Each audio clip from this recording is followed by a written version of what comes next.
Practising हो इस correctly हम प्रैक्टिस करें, और जब तक हम नहीं करते प्रैक्टिस अपने जीवन के अंदर, और योग होता है जीव और शिव की एकात्मता, एकत्व, अद्वैत सिद्धांत जो है, जो आपके जीवन में अगर आता है, ईश्वर के साथ आपका सान्निध्य होता है, ईश्वर का साक्षात्कार किसी न किसी छोटे से रूप में अगर आपके जीवन में परिलक्षित होता है, तो आप योग की तरफ एक कदम बढ़ाते हैं।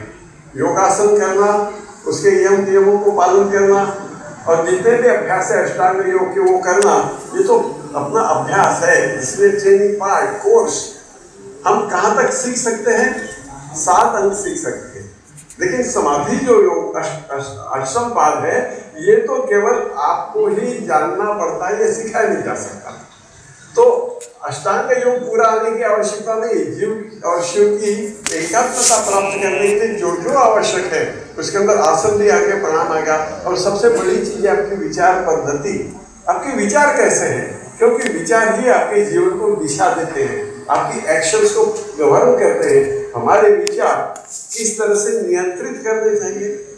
हमारे आप अगर बैठ के सोचेंगे कि आपके मन के अंदर निरंतर कोई चिंतन चलते रहता है, कोई विचार उठते रहता है, कौन सा विचार होता है?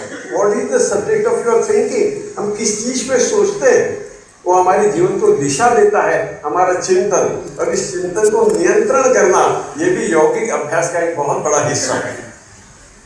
ये योग करने के लिए, और इसी के द्वारा समाज के अंदर अगर हम परिवर्तन करना चाहते हैं, आदर्श समाज की निर्मित करना चाहते हैं, तो हमें इतने सूक्ष्म स्तर पे जाना बहुत जरूरी है।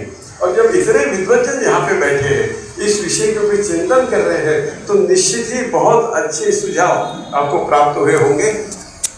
बहुत अच्छा कंसेप्ट है आपका कि योग के द्वारा समाज